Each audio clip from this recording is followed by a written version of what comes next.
दोस्तों, महाभारत के युद्ध में द्रोण पुत्र अश्वत्थामा ने ब्रह्मास्त्र का प्रयोग करके जगत में हलचल मचा दी थी।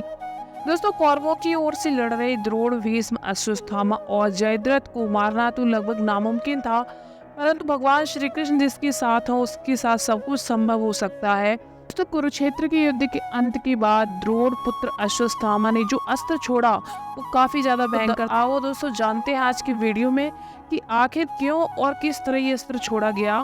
तो वीडियो में बने रहिए हमारे साथ। अगर अभी तक चैनल को सब्सक्राइब नहीं किया है तो कर लीजिएगा। दोस्तों, कुरुक्षेत्र के युद्ध में जब गुरु द्रोणाचार्य से ये झूठ बोला गया कि अश्वत्थामा मारा गया है तो गुरु द्रोण को पहले तो ये विश्वास नहीं हुआ, क्योंकि उनका पुत्र तो अजर अमर है जिसको कोई मार नहीं सकता।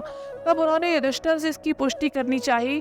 दोस्तों, युधिष्ठिर को पता था कि अश्वत्थामा नहीं मारा गया है, बल्कि इसी नाम का एक हाथी भीम द्वारा मार गिराया गया है। चूंकि युधिष्ठिर हाथी को भी मरते या मारते हुए नहीं देखा था, अतः झूठ बोलने को तैयार नहीं थे। द्रोणाचार्य के पूछने पर उन्होंने कहा कि हाँ, अश्वत्थामा मारा गया है।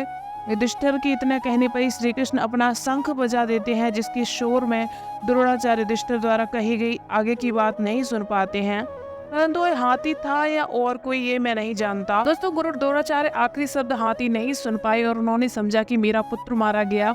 ये सुनकर उन्होंने शस्त्र त्याग दिए और युद्ध भूमि में आंखें बंद कर शोक में डूब गए। यही मौका था जबकि द्रोणाचार्य को निहत्था जानकर द्रौपदी के भाई धृष्टद्युम्न ने तलवार से उनका सिर काट डाला। दोस्तों, ये बात जब अश्वत्थामा को पता चली कि मेरे पिता को छल से मारा गया है, तो उसने क्रोधित होकर पांडवों के समूल नाश की शपथ ली। दोस्तों, अपने पिता के मारे जाने के बाद अश्वत्थामा बदले की आग में जल रहा था। उसने पांडवों का समूल नाश करने की प्रतिज्ञा ली और चुपके से पांडवों के शिविर में पहुंचा और कृपाचार्य तथा कृतवर्मा की सहायता से उसने पांडवों के बचे हुए वीर महारथियों को मार डाला। दोस्तों, केवल यही नहीं, उसने पांडवों के 5 पुत्रों के सिर भी काट लिए। दोस्तों, पुत्रों की हत्या से दुखी द्रौपदी विलाप करने लगी।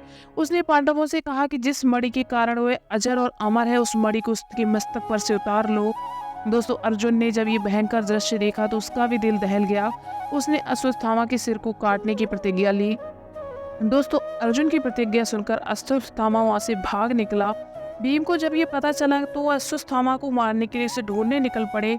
उनके पीछे युधिष्ठिर भी गए। बाद में भगवान श्री कृष्ण और अर्जुन भी अपनी रथ पर सवार होकर निकल पड़े। दोस्तों, पांडवों से बचने के लिए अश्वत्थामा उस वक्त घृत लगाकर कुश के वस्त्र पहनकर गंगा के तट पर बैठा था। वह वेद व्यास जी के साथ अन्य ऋषि भी थे। ये भी कहा जाता है कि उसे जब पता चला कि अर्जुन और श्री कृष्ण उसको पकड़ने के लिए उसके पीछे आ रहे हैं, तो वो वेद व्यास के आश्रम में पहुंच गया। तभी वहाँ पे अर्जुन और श्री कृष्ण पहुंच जाते हैं। उन्हें देखकर अश्वत्थामा एक कुश को निकालकर मंत्र पढ़ने लगता है। उस कुश को ही ब्रह्मास्त्र बनाकर उसे अर्जुन पर छोड़ देता है। ये देखकर भगवान श्री कृष्ण और वेद व्यास जी अचंभित हो जाते हैं।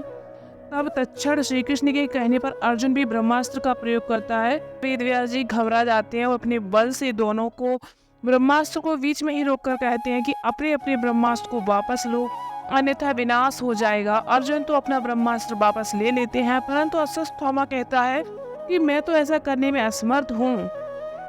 तब वो ब्रह्मास्त्र का रुख अभिमन्यु की पत्नी उत्तरा के घर में पल रहे बालक पे छोड़ देता है। ये देखकर सभी अचंभित और क्रोधित हो जाते हैं। ये देखकर भगवान श्री कृष्ण ने अश्वत्थामा से कहा, उत्तरा को परीक्षित नामक बालक के जन्म का वर प्राप्त है, उसका पुत्र तो होगा ही। यदि तेरे शस्त्र प्रयोग के कारण मृत हुआ तो भी मैं उसे जीवित कर दूंगा। वह भूमि का सम्राट होगा और तू नीच अश्वत्थामा, तू इतने बदों का पाप ढोता हुआ 3000 वर्ष तक निर्जन स्थानों पर भटकेगा। तेरे शरीर से सदैव रक्त की दुर्गंध निषिद्ध होती रहेगी। तू अनेक रोगों से पीड़ित रहेगा। वेद व्यास जी ने श्री कृष्ण के वचनों का अनुमोदन किया। तब अश्वत्थामा ने कहा, हे भगवान श्री कृष्ण, यदि ऐसा ही है तो आप मुझे वो मनुष्यों में केवल व्यास मुनि के साथ रहने का वरदान दीजिए, क्योंकि मैं सिर्फ उनके साथ ही रहना चाहता हूँ। जन्म से ही अश्वत्थामा के मस्तक में एक अमूल्य मणि विद्यमान थी, जो कि उसे दैत्य, दानव और अस्त्र शस्त्र, व्याधि, देवता, नाग आदि से निर्भय रखती थी। दोस्तों, कहते हैं कि गुरु द्रोण के पुत्र अश्वत्थामा ने ब्रह्मास्त्र का प्रयोग किया था, जिसके चलते इतने जोर का धमाका हुआ कि गर्भ में पल रहे शिशुओं तक की मौत हो गई थी। दोस्तों, मोहनजोदड़ो में कुछ ऐसे कंकाल मिले थे जिसमें रेडिएशन का असर होने की बात कही जा रही थी। महाभारत में सौप्तिक पर्व के अध्याय 13 से 15 तक के ब्रह्मास्त्र के परिणाम दिए गए हैं। दोस्तों, ये परिणाम ऐसे ही हैं जैसे कि वर्तमान में परमाणु अस्त्र छोड़े जाने के बाद घटित होते हैं। दोस्तों हिंदू इतिहास की जानकारों के मुताबिक 3 नवंबर 5563 और 64 पर छोड़ा हुआ ब्रह्मास्त्र परमाणु बम ही था। दोस्तों उम्मीद करते हैं आप सभी लोगों को वीडियो काफ़ी ज़्यादा पसंद आई होगी।